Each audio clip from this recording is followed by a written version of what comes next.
गरुड़ जी वहां गए जहां श्री कागभूषण जी महाराज निवास करते हैं।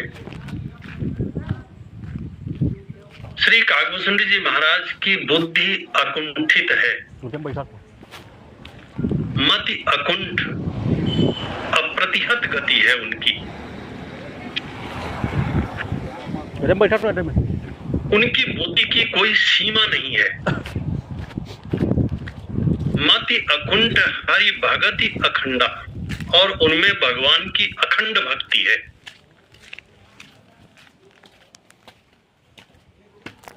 कभी कभी मैं सोचता हूं तो मुझे ऐसा लगता है कि राम कथा हमारी समस्त समस्याओं का एक मुफ्त समाधान देती है। हमारा वेद और हमारे ग्रंथ एक ही दिशा में चलते हैं। यहां मैं एक निवेदन कर दूं आप लोगों से, कभी कभी आपको ऐसा लगेगा कि मैं कुछ बात इधर उधर से अपने मन से बोल देता हूं। किसी के मन में ऐसी बात आ सकती है,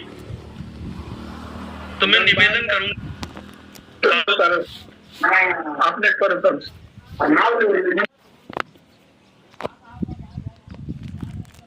मैं निवेदन करूंगा यदि कभी ऐसी स्थिति आ जाए तो आप स्पष्ट पूछ सकते हैं कि ये बात कहां से कही जा रही है। वैसे मैं प्रयास करता हूं कि जो बात जहां से है वहां का मूल उद्धरण भी आपके सामने रख दूं, लेकिन भरमार ना हो उद्धरणों की, इसलिए थोड़ा सा विषय सरल और सुगम बना रहे, ये प्रयास भी रहता है। तो इसमें मेरा कुछ नहीं है, मैं कहना ये चाहता हूं कि इसमें मेरा कुछ नहीं है। केवल संयोजन आप मान सकते हैं, संयोजन भी नहीं है, क्योंकि संयोजन भी तब मानता मैं जब पहले से मेरे मन में कुछ तय होता। तो संयोजन भी मेरा अपना नहीं है। बस जो भगवान की इच्छा है वो आपके सामने आ जाती है, और मेरी अपनी कोई बात नहीं है, किसी ना किसी शास्त्र की बात ही आपके सामने रखने का प्रयास करता हूं। मति अकुंठ, हरि भगति अखंडा। श्री कागभूषण जी महाराज की मति अकुंठ है, बुद्धि अकुंठित है, अर्थात उनकी बुद्धि की अप्रतिहत गति है। कुछ भी संसार में ऐसा नहीं है जो उनकी बुद्धि के दायरे में ना हो।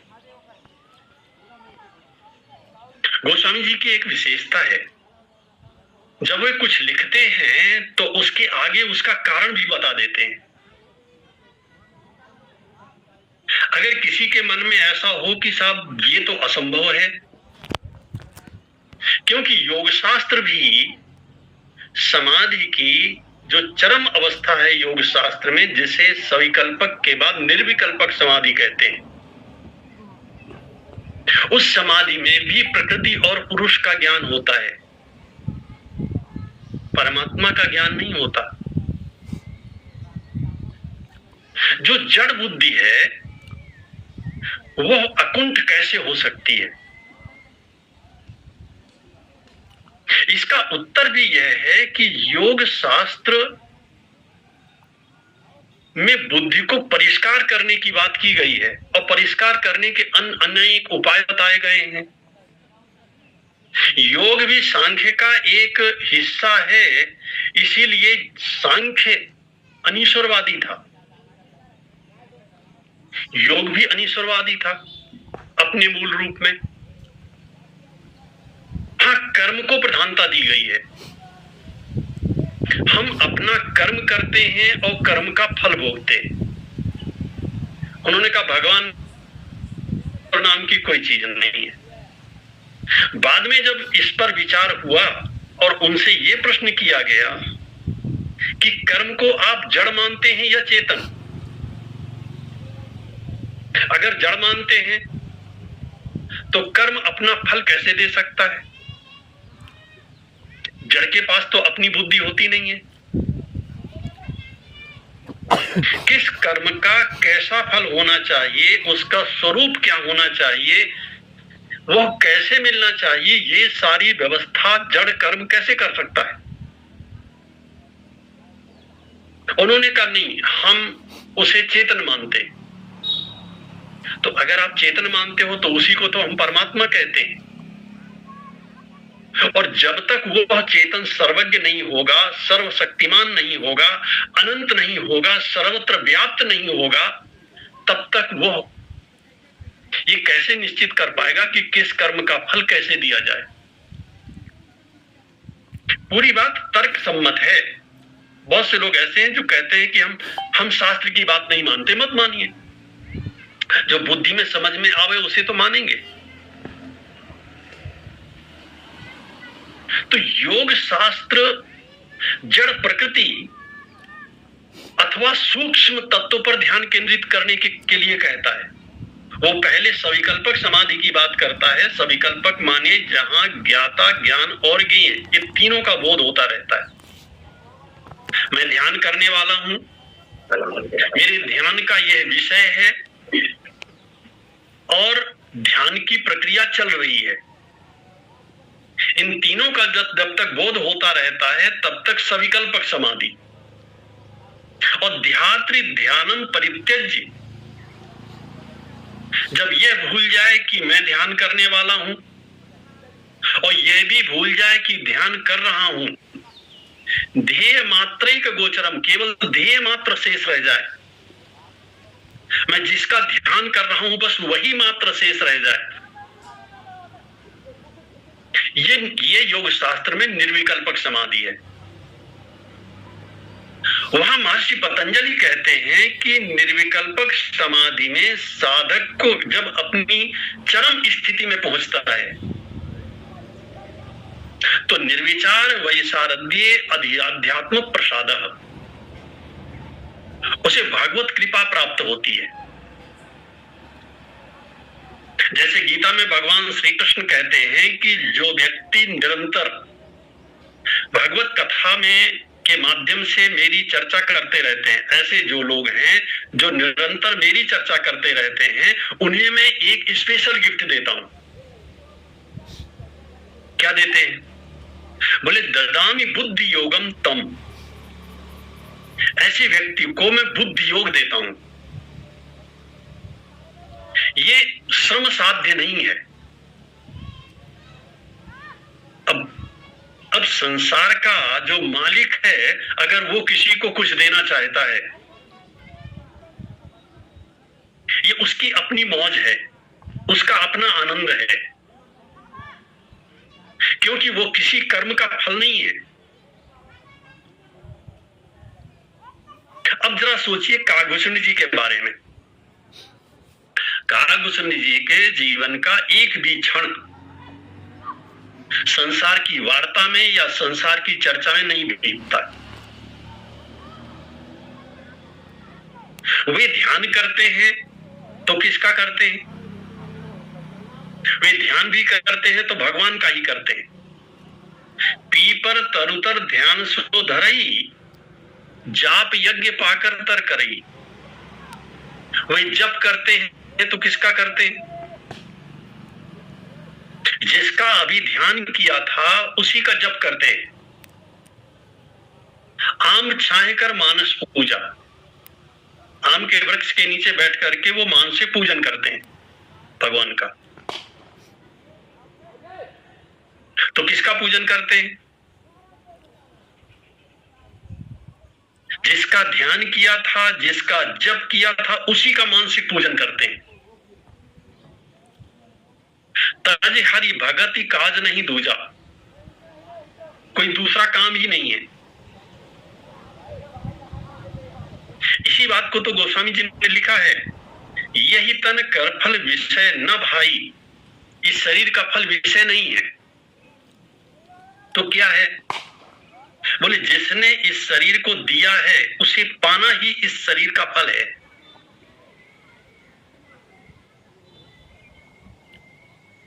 सो जिसके नाम का जप करते हैं, जिसका ध्यान करते हैं, जिसका मानसिक पूजन करते हैं, उसी की कथा कहते हैं।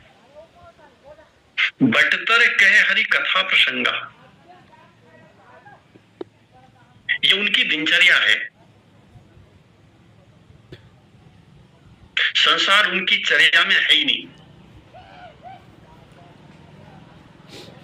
अब किसी के मन में संशय हो सकता है कि साहब फिर वे भोजन कहां करते होंगे, भोजन करने के लिए कुछ समय तो निकालते होंगे।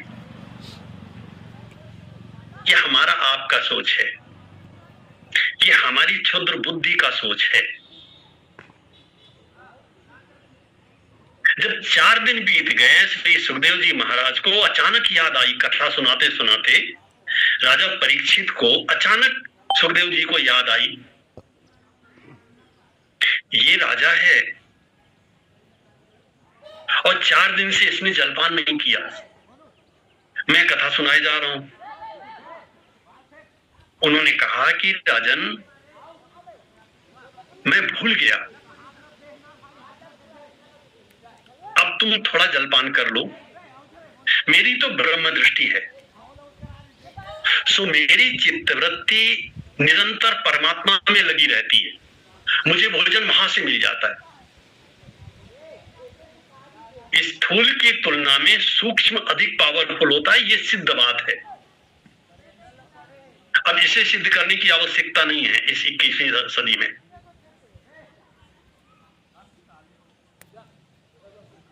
सो मेरी चित्तवृत्ति तो ब्रह्माकाराकारित है, मेरी चित्तवृत्ति निरंतर परमात्मा में लगी हुई है, मुझे तो उस आनंद के सामने सब कुछ फीका लगता है।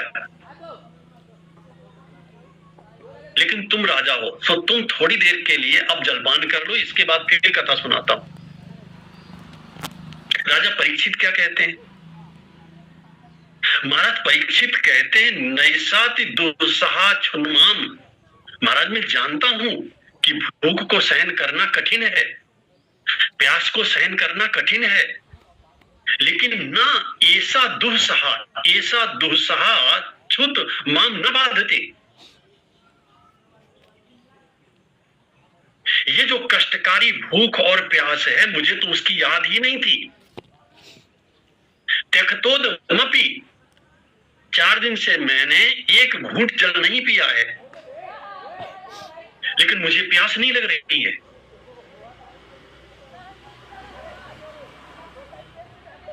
राजन ऐसा कैसे हो सकता है?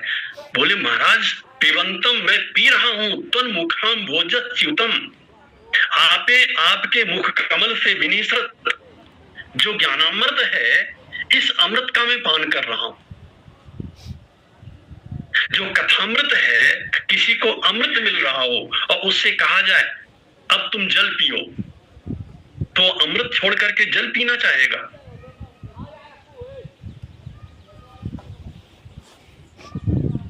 आप इसी तरह से कथा सुनाते रहो, मैं सुनता रहूं। जरा सोचिए, कल्पना कीजिए, कैसी जिज्ञासा है, कैसी भक्ति है, कैसा प्रेम है महाराज परीक्षित का कथा में। क्यों? बहुत बड़ी साधना नहीं है राजा की, केवल पीछे से एक भय है। ये 7 दिन ही मेरे पास शेष हैं, अभी नहीं तो कभी नहीं। अगर इन 7 दिनों में मेरा कल्याण न हुआ, मैंने ध्यान से न सुना, तो फिर कभी सुनने को नहीं मिलेगा। हम भी सोच सकते हैं, सोचना चाहिए, अगर इस जीवन में हम अपना कल्याण न कर पाए, तो फिर किस शरीर में करेंगे?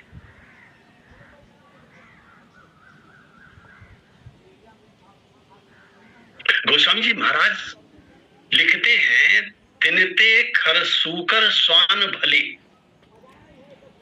ऐसे मनुष्यों से खर माने गधे अच्छे, सुअर अच्छे और कुत्ते अच्छे। तिनते खर सूकर स्वान भले, जड़ तावस तेना कहें कछुए। वे तो जड़ हैं। जब यहां से जाएंगे और उनसे पूछा जाएगा कदाचित कि तुमने भगवान का नाम क्यों नहीं लिया, तो इन सब के पास उत्तर है। कुत्ता कह देगा, मैंने तो बड़ा प्रयास किया, मेरे मुख से निकला ही नहीं, गधा भी कह देगा, सुअर भी बोल देगा। हम क्या बोलेंगे? तिनते खर सूकर स्वान भले, जड़तावस ते न कहे कछुए, तुलसी जही राम सो नेह नहीं, सो सही पशु पूछ बिसान न दोए। जननी कत भार मुई दस मास, भई किन बांझ गई किन चोए। जग जाय सो जीवन जान की नाथ, जिए जग में तुमरो बिन होए। ऐसे जीवन में आग लगे। चलो अगर हम इस दृष्टि से ना भी देखें तो एक बात तो पक्की है, बड़ी मोटी बात है, जब भी जीवन में कभी दुख आवे तो आप थोड़ी देर के लिए अकेले में चले जाओ, मैं क्यों दुखी हूं? अपने आप से ये प्रश्न करो, आपको उत्तर मिलेगा।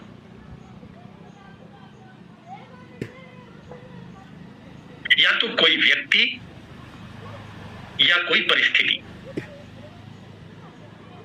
हमारे मन को विचलित कर रही है, मन को दुखी कर रही है।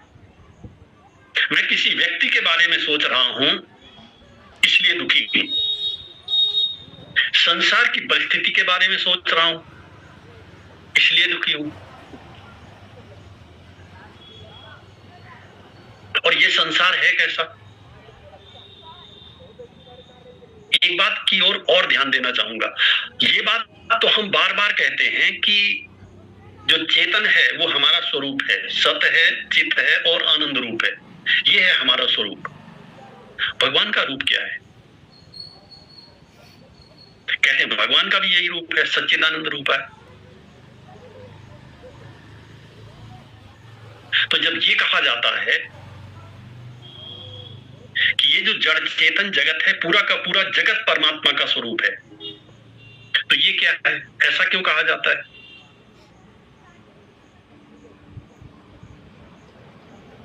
मैं एक दृष्टांत देना चाहूंगा आपको। सब लोग स्वप्न देखते हैं, स्वप्न में लोगों से बातें भी करते हैं, यात्रा भी करते हैं, भोजन भी करते हैं। मान लीजिए स्वप्न में आप जिन लोगों से बातें करते हैं, हम जिन लोगों से बातें करते हैं, उनका चेतन तो परमात्मा का रूप है, उनका शरीर किसका रूप है? मान लीजिए स्वप्न में आप अपने किसी मित्र से बात कर रहे हैं, वो मित्र का समग्र रूप कहां से बना, किसने बनाया, कहां से आया?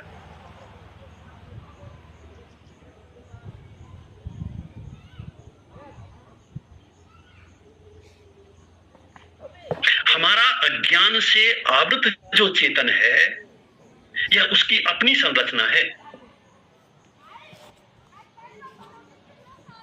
संपूर्ण स्वप्न जगत कौन बनाता है? कोई और? हम बनाते हैं।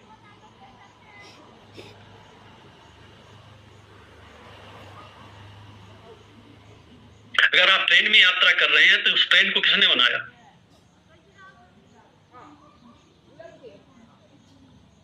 अच्छा, ट्रेन में बैठे हुए यात्रियों को किसने बनाया?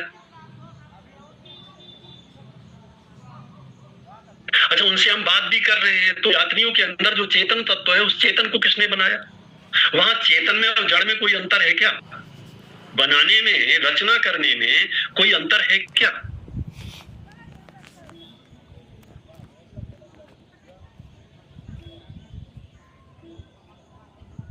जादू के जैसा लगता है ना सुन करके।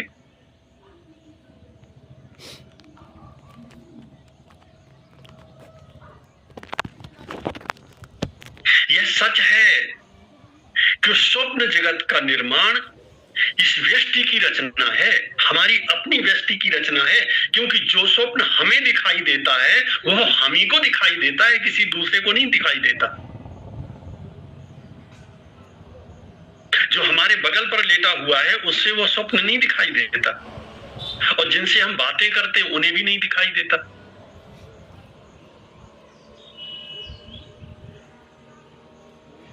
दिखाई भी देता है, अनुभव भी होता है, फिर भी वो होता नहीं है।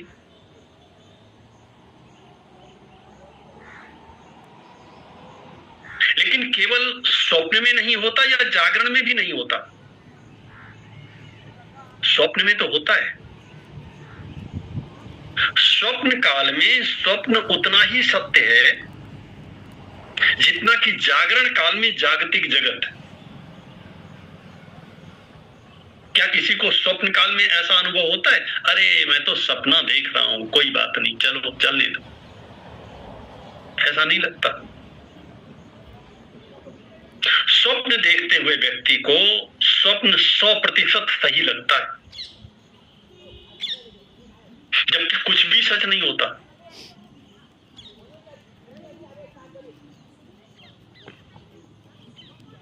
स्वप्न में जो जो कुछ हम देखते हैं वो चेतन होता है कि जड़ होता है? हम जागतिक बुद्धि के संस्कारों के आधार पर ध्यान देंगे, हम जागतिक बुद्धि के संस्कारों के आधार पर स्वप्न जगत का निर्माण करते हैं। इसलिए स्वप्न में भेद की प्रतीति होती है, क्योंकि हमारा अभ्यास है भेद दर्शन का। भेद होता नहीं है, वहां जड़ और चेतन जैसा कोई भेद होता है क्या? अगर वहां नहीं होता तो यहां भी नहीं है। वह चेतन क्या व्यक्ति के हृदय में ही रहता है? जैसा भगवत गीता में लिखा है, ईश्वरा सर्वभूतानां हृदये सृजन् तिष्ठति। क्या अर्थ है इस वाक्य का? हृदय में उसकी अनुभूति होती है। जैसे मंदिर में और आपके घर में क्या अंतर है? जिन वस्तुओं से मंदिर बना है उन्हीं वस्तुओं से तो आपका घर बना है। अंतर क्या है? मंदिर में जाकर के भगवान की याद आती है, भगवान की अनुभूति होती है, घर में नहीं होती। यही तो अंतर है, यही तो भेद है। गरुड़ जी महाराज का जीवन ऐसा है, उनके जीवन में एक क्षण के लिए भी संसार नहीं है। अभी भी दक्षिण भारत में ऐसे बहुत से आचार्य हैं जिनके पास किसी के लिए,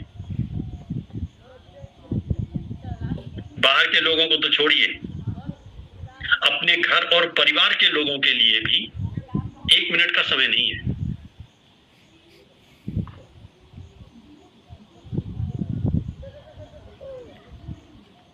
और हमारा शास्त्र भी कहता है, मुनेः एकांतवासिनः। मनुष्य को कैसा होना चाहिए? पूरे मननशील होना चाहिए, मुनि होना चाहिए। मुनि माने मननशील होना चाहिए। और कैसा होना चाहिए? बोले एकांतवासी होना चाहिए। इतना करते ही मनुष्य के जीवन के सारे दुख समाप्त हो जाते हैं।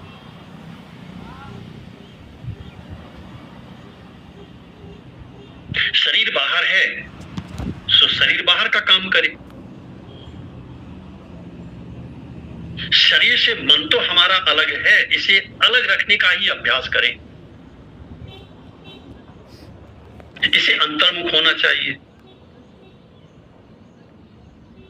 दोनों दो हैं और दोनों अलग अलग हैं।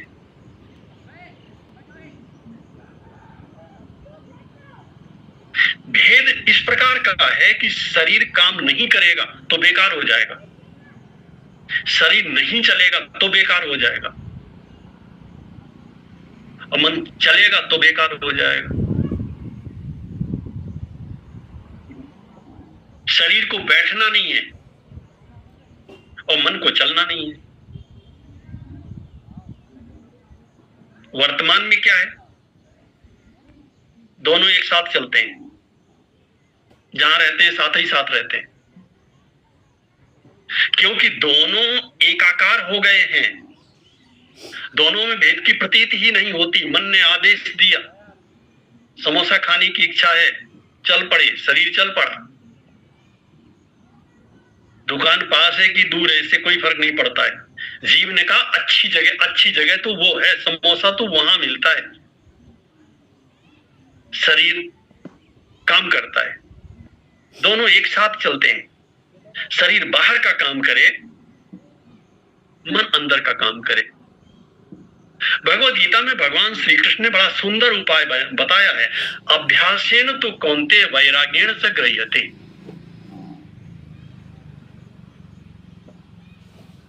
उस सब तत्व को, उस मन को अपने वशीभूत तभी किया जा सकता है, उस मन से तभी आनंद लिया जा सकता है जब व्यक्ति इस बात का अभ्यास करता है।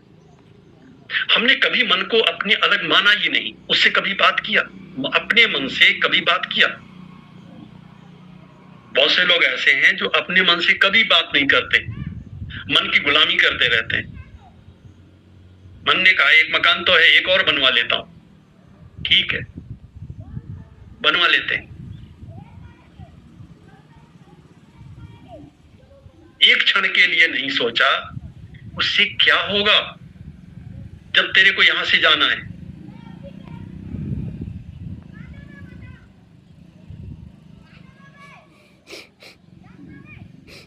वैराग्य की अगर एक रेखा भी होती है, लक्ष्मण वैराग्य के प्रतीक हैं, और भगवती सीता की रक्षा के लिए वो क्या करते हैं, केवल एक लकीर खींच देते हैं और भगवती सीता से कहते हैं मां इसके बाहर मत आना।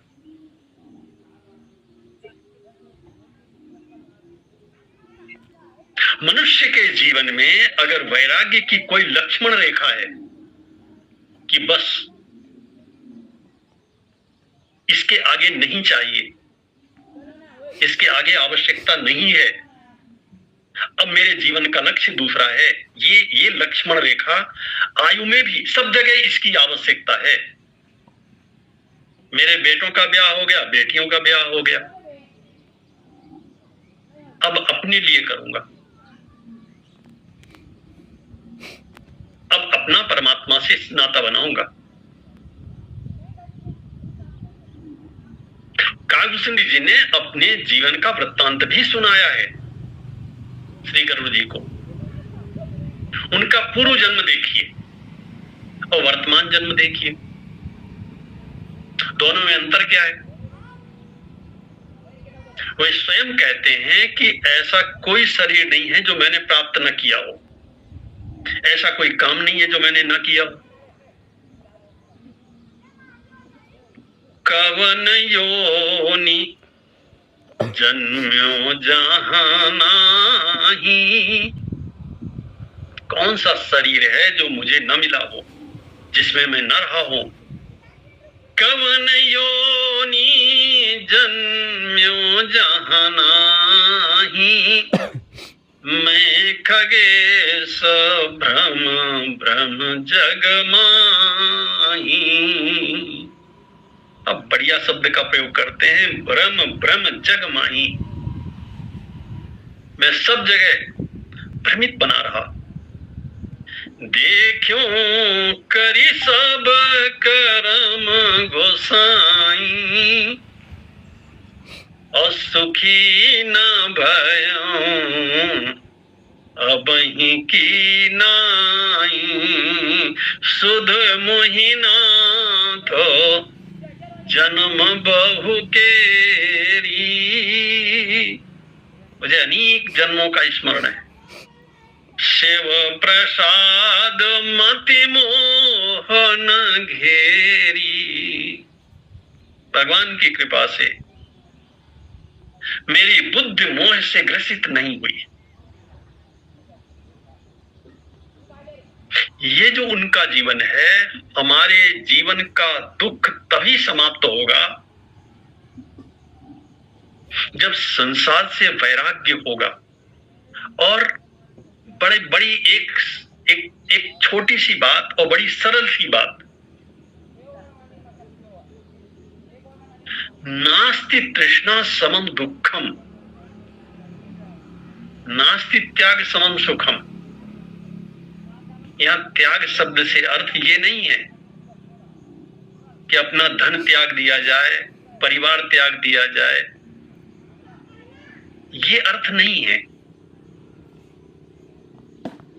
मन को केवल इन सब से बाहर निकाल लिया जाए, क्योंकि अगली पंक्ति में स्पष्ट कर देते हैं सर्वान कामान परित्यज्य। मन में जितनी कामनाएं आती हैं, जितनी इच्छाएं आती हैं, इसमें क्या परेशानी, क्या कठिनाई है? सर्वान कामान परित्यज्य, समस्त कामनाओं को छोड़ करके, समस्त इच्छाओं को छोड़ करके। अगला वाक्य बहुत प्यारा है, ब्रह्म भूयाय कल्पते। जिस क्षण मन से समस्त इच्छाएं समाप्त हो जाती हैं, उसी क्षण व्यक्ति ब्रह्मवत हो जाता है। छूटी त्रिविध ईसना गाढ़ी। मनुष्य के मन में 3 इच्छाएं जन्म से ही होती हैं। एक संतान की, एक संतान घर में हो गए, दूसरा धन की, और तीसरी यश की। इन तीनों में सबसे बड़ी आकांक्षा कौन सी है? संतान की इच्छा भी छोड़ी जा सकती है, धन की इच्छा भी छोड़ी जा सकती है, यश पाने की इच्छा।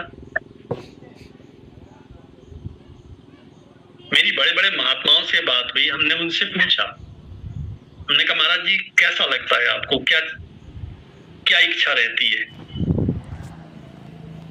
संतान का तो प्रश्न ही नहीं उठता, रुपए पैसे की बोली वो नहीं रहती। हमने कहा ये यश पाने की, सम्मान पाने की जो इच्छा है, बोले यार वो तो रहती है।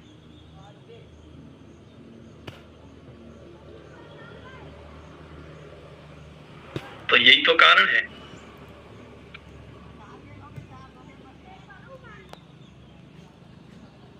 बस एक इच्छा काफी है। भगवान शंकराचार्य कहते हैं प्रतिष्ठा शुक्री विष्ठा, इसलिए हम इसी पर थोड़ी सी चर्चा कर लेते हैं, थोड़ा सा समय बचा। प्रतिष्ठा शुक्री विष्ठा, गौरवम क्षुद्र रौरवम। प्रतिष्ठा का त्याग कैसे करना चाहिए? जैसे बोले सुअर की विष्ठा का त्याग करता है व्यक्ति। रास्ता जाते चलते हुए व्यक्ति अगर सड़क पर कहीं पड़ी हुई देखता है तो उधर देखता नहीं है, मन को हटा लेता है, दृष्टि को हटा लेता है वहां से। प्रतिष्ठा शुक्री विष्ठा गौरवम क्षुद्र रौरवम। और अगर कोई आपको अधिक महत्व देने लगे तो आप समझ लो ये मुझे नरक की ओर ले जा रहा है। नरक माने दुख। अतिमानम सुरापानम। और कहीं ज्यादा सम्मान मिलने लगे तो समझ लो कि ऐसी शराब पिलाई जा रही है जो इस जीवन में उतरने वाली नहीं है। शराब तो शाम को पिया, सुबह शांत हो जाती है, लेकिन ये कैसी होती है? अतिमानम सुरापानम। तो क्या करें फिर? बोले जब कहीं मान सम्मान मिलने लगे तो भगवान को प्रणाम करो। क्यों? ये सच है। और सच ऐसा इसलिए है क्योंकि जहां कहीं कुछ अच्छाई होती है उसी को तो व्यक्ति सम्मान देता है, और संसार में कोई अच्छाई उनके बिना हो ही नहीं सकती। वे न चाहें तो मैं दो शब्द बोलने नहीं सकता, आप सुन नहीं सकते। अगर मैं बोलूंगा तो आप सुन नहीं सकते। वे न चाहे तो कुछ नहीं हो सकता। और उनकी कृपा है तो मैं अपने घर पर बैठा हूं, आप अपने घर पर बैठे हो आराम से और भगवान की कथा सुन रहे हैं और सुना रहे हैं। ये उनकी कृपा नहीं तो और क्या है। भगवान से यही प्रार्थना करें, प्रभु ऐसी ही कृपा बनाए रखिएगा ताकि इसी जीवन में हमारा कल्याण हो सके। प्रेम से बोलिए भक्त वत्सल भगवान की जय, वृंदावन बिहारी लाल की जय। बोलिए क्या रामचंद्र भगवान से। बहुत महाराज जी, एक जिज्ञासा है, चातुर्मास चल रहा है, इसका महत्व और इसके विधि विधान धार्मिक अनुष्ठान क्या होने चाहिए, इसके बारे ये मुझसे मत पूछिए, ये किसी और से पूछ लीजिए, मुझे नहीं आता जी। यहाँ पर भुसुंडा सत्य गोस्वामी जी ने लिखा, गयो गयो जहाँ बसे भुसुंडा। एक भुसुंडी एक मुदगर होता है, मुदगर। अब भुसुंडा माने बड़ा मुदगर, क्योंकि मोह मुदगर